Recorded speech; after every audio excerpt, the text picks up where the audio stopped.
வணக்கம் மக்களே, welcome to Friday release. இந்த வாரம் நம்ம பார்க்க போகிறது ஜார்ஜ் மரியா இளஞ்செழியன் அவரோட டைரக்ஷனில் நம்ம ஜார்ஜ் மரியான் கதாநாயகனாக நடித்த, முக்கியமாக பார்த்துக்காங்க, ஜார்ஜ் மரியான் கதாநாயகனாக நடித்த ஹாப்பி ராஜ்.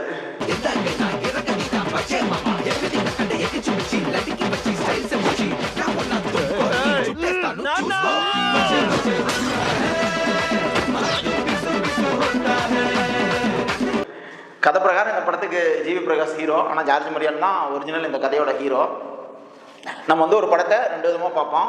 ஒன்று, கதை எப்படி இருக்குது, அதை எப்படி எடுத்திருக்காங்கன்னு.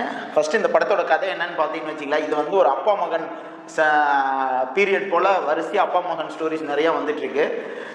பிரதீப் ரங்கநாதன் அவரோட அசிஸ்டன்ட் தான் இந்த படத்தோட டைரக்டர். அவரோட இன்ஃப்ளூயன்ஸ் ரொம்ப ஹெவியாக இந்த படத்தில் தெரிஞ்சிச்சு. இந்த படத்தோட ஸ்டோரி என்னென்னா, ஆரம்பத்தில் ஜிவி பிரகாஷ் குமாரோட அப்பா ஜார்ஜ் மரியன் பண்ணுறாரு. அவர் குதிரை முட்டை அப்படின்னு அந்த கிராமத்தில் இருக்கிறவங்க அவரோட உருவத்தை வச்சு கிண்டல் பண்ணி பேசுகிறாங்க. இவர் சின்ன குதிரை முட்டை அப்படின்னு சொல்கிறதுனால இவருக்கு லவ் செட் ஆக மாட்டேங்குது. அவர் லவ் பண்ணுற பொண்ணு கூட உன்னை பிடிச்சிருக்கு, ஆனால் என்னை உன்னை கல்யாணம் பண்ணிட்டேன்னு வச்சிங்களேன், என்னை குதிரை முட்டையோட மருமக அப்படின்னு சொல்லி எல்லாரும் கிண்டல் பண்ணுவாங்க அப்படின்னு சொல்லி அவங்களோட லவ் ரிஜெக்ட் பண்ணிடுறாங்க.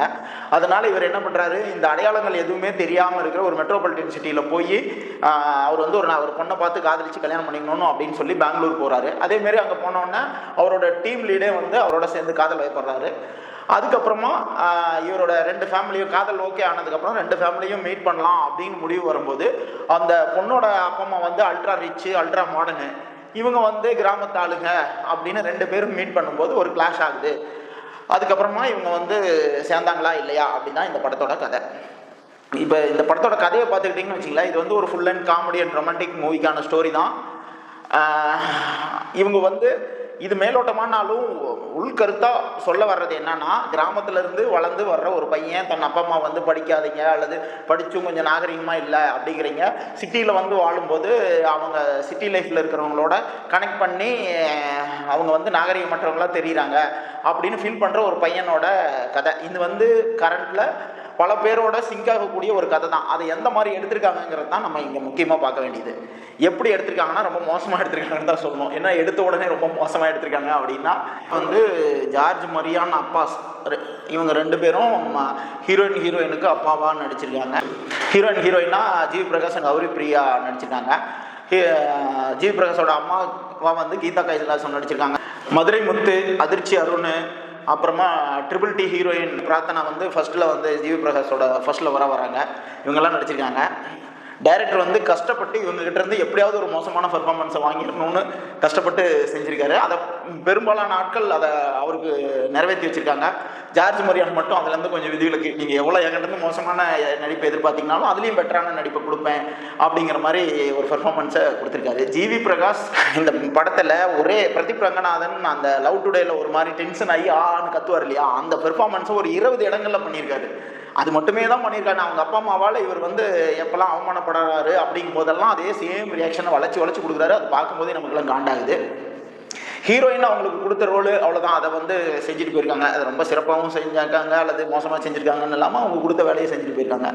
கீதா கைலாசத்தை ரொம்ப மோசமாக யூஸ் பண்ணியிருக்காங்கன்னு, அவங்கள ஒரு மாதிரி கிராமத்துலேருந்து கிளம்பி சிட்டியில் அடாப்ட் ஆகிற ஒரு மதராக, நீங்கள் பெங்களூர் டேஸ் பார்த்துருந்தீங்கன்னா தெரியும், மீன் பாலியோட அம்மாவாக வர்ற நம்ம ஊர்வசி அவங்களோட சிஸ்டர் கல்பனா நடிச்சிருந்த கேரக்டரில் தான் இவங்க நடிச்சிருக்காங்க. அது மாதிரி ஒரு மாதிரி அவங்ககிட்ட ஒரு மோசமான நடிப்பை டைரக்டர் வாங்கியிருக்காரு அப்படிங்கிறது தான் சொல்லணும். சரி, இப்போ கதை என்ன எப்படி எடுத்திருக்காங்க அப்படிங்கிறதுக்குள்ள வந்தோம்னு வச்சுக்கிங்களேன். இதில் ஹீரோ கிராமத்தில் அவங்க அப்பாவை எல்லாம் குதிரை முட்டை அப்படின்னு சொல்கிறாங்க, அந்த குதிரை முட்டையோட பையன் அப்படின்னு சொல்லி எல்லாரும் கிண்டல் பண்ணுறாங்க அப்படின்னு ரொம்ப வருத்தப்பட்டு சிட்டிக்கு போகிறாரு வழியா. அது எதனால் அவங்க அப்பாவை குதிரை முட்டைன்னு கூப்பிட்றாங்க, அதுக்கான காரணம் என்ன? இடைவேளைக்கு அப்புறமா பார்த்தீங்கன்னு வச்சிங்களேன், கொஞ்ச நாள் முன்னாடி சந்திச்ச அப்பாஸுக்கிட்ட அவர் அவரை ஏன் குதிரை முட்டைன்னு சொல்கிறாங்க, அவங்க அப்பா அம்மாவோட அவர் என்ன கதை அப்படிங்கிறது அவர்கிட்ட சொல்கிறார். ஒரு தலைமை ஆசிரியராக வேலை பார்க்குற ஒருத்தர் தான் சொந்த பையன்கிட்ட உட்காந்து அவர் என்ன ஏன் அந்த மாதிரி ஊரில் எல்லாம் கூப்பிட்றாங்க, அதுக்கான விளக்கம் என்னன்னு சொல்லி புரிய வைக்க மாட்டாரா? இஷ்டத்துக்கு அவங்க பாட்டுக்கு எடுத்து வச்சுருக்காங்க. ஹீரோவுக்கும் ஹீரோயினுக்கும் காதல் ஏன் வந்துச்சு, ஏன்னா அந்த கதையை நவுத்திட்டு போகணும், அதனால காதல் வந்துச்சு. இந்த தமிழ் சினிமாவிலையும் சரி தெலுங்கு சினிமாவிலையும் சரி ஹீரோயினை லவ் பண்ணுறதுக்கு ஒரு 2 சீனாவது வைங்கப்பா. ஒரு அவங்களுக்குள்ள இவங்களுக்கு ஹீரோக்கு ஏன் ஹீரோயின் மேலே காதல் வந்துச்சு, ஹீரோயினுக்கு ஏன் ஹீரோ மேலே காதல் வந்துச்சுங்கிறதுக்கு ஒரு 2 சீனாவது வைங்க. நீங்கள் பாட்டுக்கு அவங்களுக்குள்ள காதல் வந்தது நமக்கு வந்து ஒரு எமோஷனாக கனெக்ட் ஆனால் தான் திரும்ப அவங்க வந்து இவங்க காதல் சேருமா சேராதா, ஐயோ பிரிஞ்சிடக்கூடாது அப்படிங்கிற உணர்வு நமக்கு வரும். அதை விட்டு அப்படியே காதலிக்கிறாங்க, அடுத்த சீன்லேயே பாட்டு பாடுறாங்க, இதெல்லாம் நம்ம எப்படி ஏற்றுக்க முடியும்? திரு அப்பாஸ் வந்து இதில் வந்து ரீஎன்ட்ரி ஆகிருக்காரு. ஒரு 10-15 வருஷங்களுக்கு பிறகு ஒரு கம்பேக் கொடுக்குற படமாக இது எனக்கு தெரியல. அவருக்கு ஒன்றும் பெரிய ஒரு வித்தியாசமான ரோலோ எதுவும் கிடையாது. ஒரு பெரிய படத்தில் அவர் ரீஎன்ட்ரி ஆகியிருந்திருக்கலாம். ஆனால் இந்த படத்தை எப்படி ஏன் சூஸ் பண்ணாருன்னு தெரியல. அவர்கிட்ட கதை சொல்லும் போது நல்ல விதமாக சொல்லியிருக்கலாம். ஆனால் வந்து இது கிளைமேக்ஸ் ட்விஸ்ட்டு இதெல்லாம் வந்து சொல்லும்போது எக்ஸ்ப்ளனேஷன் நல்லாவே இருந்திருக்கும். அதை நம்பி நடிச்சிருப்பாருன்னு நினைக்கிறேன். இன்டர்வல் வரைக்குமே ஜார்ஜ் மரியானும் அப்பாஸும் மீட் பண்ணிக்க போகிற சீன் பிளாஸ்டாக இருக்க போகுது அப்படிங்கிற மாதிரியே கொண்டுட்டு போகிறாங்க. ஆனால் அவங்க 2 பேரும் மீட் பண்ணுற சீன் அப்படி ஒன்றும் பெரிய கட்டாயமாக அப்பாஸ் வந்து ஜார்ஜ் மரியானா வெறுக்கணுங்கிறதுக்காக எழுதி வச்ச மாதிரி ஒரு சீன் இருக்குது. அவங்க வந்து வெட்டிங் ஆனிவர்சரி நடத்துகிறாங்க. அந்த ஃபங்க்ஷனுக்கு இவர் வந்து கிராமத்தில் இருக்கிற எல்லாத்தையும் கூட்டிகிட்டு வராரு அப்படிங்கிற மாதிரியான ஒரு சீனு வந்து அந்த சீனில் ஏதோ 1-2 இன்சிடென்ட் நடந்ததுக்கப்புறம் அப்பாஸ் வந்து அவங்க வந்து வெறுத்தாருன்னா பரவாயில்ல. திரும்பி பார்த்த உடனே அவங்க வெள்ளை வேட்டி வெள்ளை சட்டையில் பழம் தேங்காய் பூவெல்லாம் கொண்டுட்டு வந்த உடனே இவர் வந்து வெறுத்தர்றாரு. ஏன் கிளைமேக்ஸில் அதே அப்பாஸ் தான் சொல்கிறாங்க, அவர் வந்து ரொம்ப வறுமையில் இருந்து ட்ரெயின் டிக்கெட் எடுக்க கூட காசு இல்லாமல் வித்தவுட்டில் போகிற அளவுக்கு இருக்கிற நிலைமையிலேருந்து இந்த அளவுக்கு பணக்காரராக வந்தார் அப்படின்னு. அப்படிப்பட்ட ஒருத்தர் ஏன் வந்து பார்த்து அடுத்த நிமிஷத்துலேயே அவங்கள வெறுக்கணும்? ஒரு பரம்பரை பணக்காரன் ஒரு ஏழையை பார்த்து அவங்களோட நமக்கு ஸ்டேட்டஸ் ஈக்குவலாக இல்லைன்னு சொல்லி வருத்தப்பட்டால் அது புரிஞ்சிக்கக்கூடிய நிலைமையில் இருக்கும். இப்படிப்பட்ட ஒருத்தர் எதுக்கு அவங்கள வெறுக்கிறாரு அப்படின்னு தெரியல. ஏன்னா கதை பிரகாரம் ஹீரோவோட அப்பாவும் ஹீரோயினோட அப்பாவும் அடிச்சுக்கணும், அதுக்காக அடிச்சுக்கிட்டாங்க அப்படிங்கிற மாதிரி கன்வீனியன்ட்டாக எழுதி வச்சுருக்காங்க. இது இல்லாமல் பல சீன் வந்து ரொம்ப ஒர்க் அவுட் ஆகும் அப்படிங்கிற மாதிரி நினச்சிக்கிட்டு இவங்க எழுதியிருக்காங்க. இன்டர்வலுக்கு அப்புறமா வர்ற ஒரு ஜார்ஜ் மரியானுக்கான ஒரு பில்டப் சீன் இருக்குது. பில்டப் சீனுங்கிறது என்னன்னா சீனில் இருக்கணும். இவங்க ஃபுல்லாக டயலாக்லேயே வச்சுருக்காங்க. ஜார்ஜ் மரியானோட எக்கனாமிக்கல் ஸ்டேட்டஸ் என்னங்கிறத ஃபர்ஸ்ட்டில் இருந்து கொஞ்சம் ரொம்ப லோவாக இருக்கிற மாதிரி காமிச்சிட்டு வந்து அந்த இடத்துல வந்து பெருசாக இருக்கிற மாதிரி ரிவீல் பண்ணுறாங்க. அதுக்கான அவசியம் என்னன்னே தெரியல. அப்படியே ரிவீல் பண்ணாலும் அதை வந்து சீனில் ரிவீல் பண்ணுமே தவிர ஒருத்தர் வந்து தான் இவருக்கு எவ்வளோ சொத்து இருக்குது தெரியுமா, அவருக்கு எவ்வளோ சொத்து இருக்குது தெரியுமான்னு டீட்டெயில் எழுதிட்டு இருக்காங்க. ப்ரொபோசல் படம் இங்கிலீஷில் பார்த்துருந்தீங்கன்னா தெரியும். அவர் வந்து ஒரு பெரிய மல்டிமினியரோட பையன் ஆத்தர் ஆகணும் அப்படின்னு சொல்லி வந்து ஒரு லேடிக்கிட்ட அசிஸ்டண்ட்டாக டீ கப்லாம் வாங்கி கொடுத்துட்டு இருப்பான். அது செகண்ட் ஹாஃபில் அவங்க வீட்டுக்கு போகும்போது இவன் எவ்வளோ பெரிய மல்டி மில்லியனியர் அப்படிங்கிறது அந்த இடத்த பார்த்து அவங்க தெரிஞ்சுக்குவாங்க. அந்த மாதிரி சீனில் அது பில்டப் ஆகணும். அதை விட்டுட்டு இவங்க டயலாக்ல சொல்லிட்டு இருக்காங்க, இவ்வளோ பெரிய பணக்காரர், இவ்வளோ இது இருக்கிறாரு, பணத்தை கொண்டு வந்து முன்னாடி வச்சு நாங்கள் இவ்வளோலாம் ஒரு நல்ல வித்ட்ரா பண்ண பணம் அப்படின்லாம் காமிச்சிட்டு இருக்கிறாங்க. ஒரே காமெடி.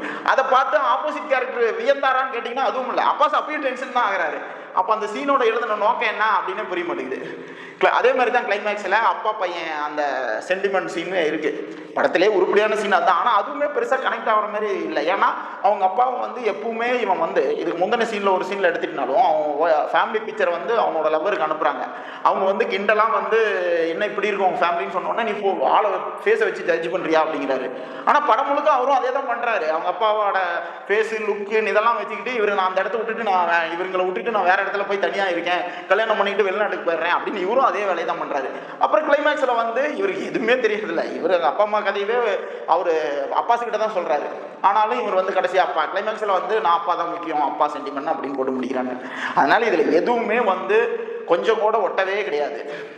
ஃபைனலாக பாசிட்டிவானு எடுத்துக்கிட்டான். ஒரு சிலருக்கு அங்கங்கே இருக்கிற சின்ன சின்ன காமெடி வந்து ஒர்க் அவுட் ஆகலாம் ஒரு மாதிரி. அப்புறம் ஃபஸ்ட்டு ஒரு 10-15 மினிட்ஸும் கடைசி ஒரு 10-15 மினிட்ஸும் நீங்கள் பார்க்கவே முடியாதுங்க. நடுவில் அந்த 2 மணி நேரம், இந்த படத்தோட டியூரேஷன் வந்து 2 மணி நேரம் 39 நிமிஷம். இந்த மாதிரி ரொமான்டிக் காமெடி மூவியெல்லாம் இவ்வளோ லென்த்தாக எடுக்கவே கூடாது. 2 hours தான் மேக்ஸிமம், 2 hours 5 minutes அந்த மாதிரி தான் இருக்கணும். ஃபஸ்ட்டு 15 minutes, லாஸ்ட் 15 minutes, நடுவில் அந்த ஃப்ளாஷ்பேக் சொல்கிற சீன், இதெல்லாம் சேர்த்து படத்தை ஒரு 30 to 45 minutes பார்க்க முடியும். மீதி 1.25 மணி நேரம் நம்மளை கொலையாக கொண்டு எடுத்துருக்காங்க காமெடிங்கிற பேரில். இது ஒரு சிலருக்கு இது ஒர்க் அவுட் ஆகலாம். அந்த ஒர்க் அவுட் ஆகிறீங்க இந்த படத்தை பார்க்கலாம். இந்த வாரம் பெருசாக வேறு எந்த படமும் ரிலீஸ் ஆகலை. நீங்கள் ஃப்ரீயாக இருக்கீங்க, சண்டே வந்து படம் போகணும், சாட்டர்டே படம் போகணும்னு முடிவு பண்ணி வச்சுருந்தீங்கன்னா ஒரு வாட்டி போய் பார்த்துட்டு வரலாம். அப்படியான ஒரு படம் தான் இது. போன்ற வீடியோக்களுக்கு தொடர்ந்து ஜாபி கூத்து சேனலில் பாருங்கள். சப்ஸ்கிரைப் டு ஜாபி கூத்து சேனல்.